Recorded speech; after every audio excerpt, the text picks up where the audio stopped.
তো বন্ধুরা দেখো, সকাল সকাল ওয়েদারটা আজকেও খারাপ হয়ে আছে, আর সঙ্গে সঙ্গে আমাদের মনটাও। কারণ তোমরা দেখতে পাচ্ছ ওখানে টোটো দাঁড়িয়ে আছে, আর আমার ছোটো মাসি শাশুড়ি আজকে চলে যাচ্ছে। তো এখন সবার যাওয়ার পালা। আর সকাল সকাল কিন্তু দিদিভাই আর জিজু অলরেডি চলে গেছে, তো ওটা ভিডিও করার হয়নি।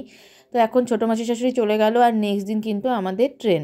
তো আজকে ওয়েদারটাও দেখতে পাচ্ছ ডাউনি হয়ে আছে, আর কি করা যাবে, সবাইকে তো যেতেই হবে। আর এই দেখো এখন রান্নাবাড়ি কিন্তু বসে গেছে, আর আজকে একটুকু মন নেই রান্নাবাড়ি করার। তো কিছু করার নেই, তাও করতে হবে, খেতে হবে। তো দেখো তার জন্য এখন বসিয়ে দিয়েছি, রান্না হচ্ছে। এটা হচ্ছে রূপচাঁদ মাছ, ওটা আগে ভেজে নিচ্ছি, আর রান্না মোটামুটি হয়েই এসছে। তো দেখো এখানে আছে ভাত, আর তার মধ্যে আছে ছিম সিদ্ধ, আর এখানে দেখো ঝোল করে রাখা আছে মাছের। আর এইটা হচ্ছে মাছের পাতলা ঝোল। মার শরীরটা একটু ভালো নেই, তো পেটটা ভালো নেই, এই জন্য পাতলা ঝোলই খাবে। আর এখানে দেখো রয়েছে মুসুরির ডাল, আর মাছগুলো কিন্তু ভাজা হবে, এই জন্য মানে ওটা আর ঝোল হবে না। তো এখানে দেখো রয়েছে পেঁয়াজকলি আলু ভাজা, আর তার সঙ্গে দেখো রয়েছে টেস্টি টেস্টি আলুর দম। তো এটা একদম মাখামাখাই করেছিলাম, আর খেতেও খুব ভালো হয়েছে, সবাই বলেছিল। তো হাবি আর শাশুড়িমা খুব পছন্দ করে আলুর দম খেতে। তো আমি খেয়ে নিই, কিন্তু খুব একটা পছন্দ করি না। তো এখানে দেখো মাছ ভাজা রয়েছে। তো ওই দিন আর কোনো ভিডিও করতে পারিনি বন্ধুরা, আর কোনো ভিডিও করাও হয়নি। তো এটা হচ্ছে যেদিন আমরা যাব সেদিনের সকালে, মানে নেক্সট দিন সকালবেলা। তো আজকে তোড়জোড় আরও বেশি। তো দেখো এখন বিছানাপত্র গুছিয়ে নিচ্ছি, যেরকম কলকাতা থেকে আসার সময় সব কিছু বিছানাপত্র গুছিয়ে ঢেকে আসতে হয়েছিল, তো এখন এখান থেকেও আমাকে সব কিছু সেভাবেই যেতে হবে। আর মেয়ে দেখো কি জিজ্ঞাসা করছিল, আমি সেটাই ওকে অ্যান্সার দিচ্ছিলাম, যে এটা কোথায় ওটা কোথায়, সেটাই ওকে বলছিলাম। তো আজকে যথারীতি সমস্ত কিছু গুছিয়ে এখানে রেখে দেবো। আর যেখানে যে চাদর টাদর সব পেতে রাখা আছে সব এখন উঠিয়ে দেবো। আমাদের যে দিদিটা আসে হেল্প করে, সে দিদিটা সব কেচে দেবে, আর আমরা ওটাকে শুকিয়ে আবার রেখে চলে যাব। আর যেহেতু রোদও আছে, এজন্য ছাদে মেলে দিলেই কিন্তু বিকালের মধ্যে সমস্ত কিছু শুকিয়ে যাবে। তো এই জন্য আমাদের যা যা ধোয়ার আমরা আজকের দিনে ধুতে দিয়ে দিই। গরমকালে তো শুকিয়ে যায়, কিন্তু শীতকালে যেহেতু রোদ আছে এই জন্য শুকিয়েই যাবে। তো এখন দেখো সমস্ত কিছু বিছানাটা এখনই পরিষ্কার করে রাখবো, আর মার বিছানায় গিয়ে আমরা রেস্ট টেস্ট করবো আজকে দুপুরে। কারণ আমরা যাওয়ার সময় আমাদের ঘরেই কিন্তু সমস্ত বিছানা, মানে বালিশ টালিশ, কোল বালিশ থেকে শুরু করে চাদর, যত সব ইম্পর্টেন্ট জিনিস সব আমরা ঘরেই ঢাকা দিয়ে রেখে যাই।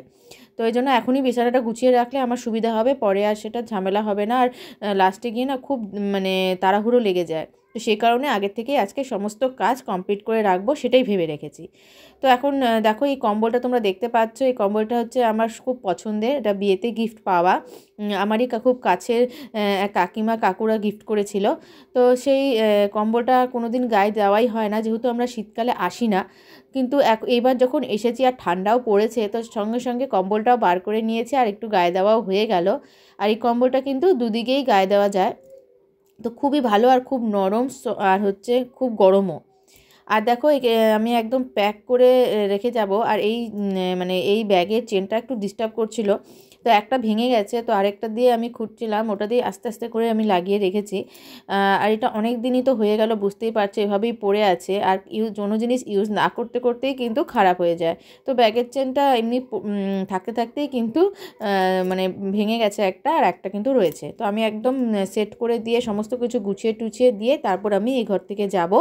আর ওদিকে রান্নাবাড়ি আমাদের হয়েই এসছে, তো সুতরাং ওদিকের আর কোনো চাপ নেই।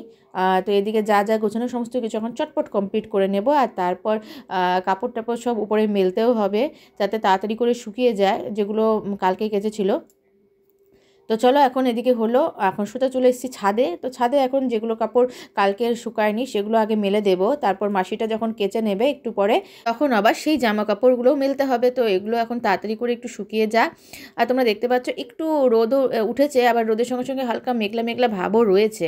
কিন্তু যাক, রোদটা এমন উঠেছিল যে সমস্ত জামা কাপড়ই আমাদের শুকিয়ে গিয়েছিল, তো এই জন্য কোনো অসুবিধা হয়নি। আর এই জামা কাপড়গুলো কিন্তু একটু পরে নিয়ে আমাদেরকে প্যাকিং করতে হবে, যেহেতু ভালো মতন শোকায়নি, এই জন্য আর সেগুলো প্যাকিং করা হয়নি। তো যা কিছু করার নেই, একটু পরেই করে নেব। আর যেহেতু যাওয়ার দিন আর ইচ্ছে করে না কিছু গোছাতে, তো সে কারণবশত ওই ঢিলে ঢিলে করেই সমস্ত কিছু কাজ করি। আর করতে তো হবে একটু আগে আর একটু পরে। তো দেখো মা আরও ভালো করে মেলে দিচ্ছে, যাতে ভালো মতন চটপট করে শুকিয়ে যায়। আর দেখো ছাদে কিন্তু হাবিও রয়েছে, আর মেয়ে নিচে ওর বন্ধুটার সাথে খেলছে। তো ও তো বন্ধু পেলে আর কিছু লাগে না, আর বাচ্চাদের তাই। তো বন্ধুরা এখন খাওয়া দাওয়া করে বসে আছি, এখন ছাদে আছি, দেখো কেউ নেই, আমি একাই এসেছি, রোদে বসে আছি। আর দেখো এখানে সমস্ত কাপড় মেলে দিয়েছে এখনও, কারণ এগুলো থাকবে এখানে। সব রোদে দেওয়া হয়েছে যাতে একটু শুকিয়ে যায়, আর তারপর এখানে উঠিয়ে ব্যাগে রেখে আমরা বেরিয়ে পড়বো।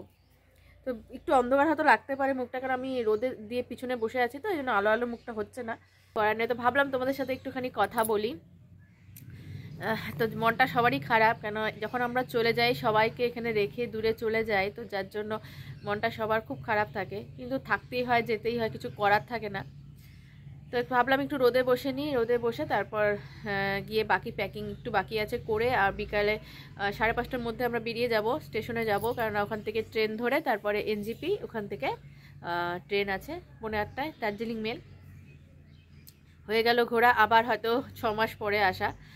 তো এই 6 মাসের জন্য আমরা অক্সিজেন নিয়ে যাচ্ছি। তো আমাদের অক্সিজেন বলতে এটাই, সবাই এখানে থাকে, তো অক্সিজেন ছাড়া তো বাতাস, সেই জন্য আমাদের জন্য অক্সিজেনই বলতে পারো, যেহেতু বাবা সবাই এখানে।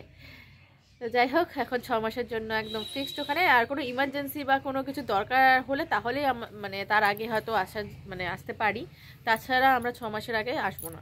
একটুখানি রোদে বসি, তো তারপর সমস্ত কাজ করে নেব, আর তোমাদের সঙ্গে যতটুকু পারছি আমি শেয়ার করছি। তো বন্ধুরা, আজকে আর ভিডিওটা বড় করছি না, নেক্সট ব্লগে দেখা হচ্ছে। আজকের জন্য টাটা।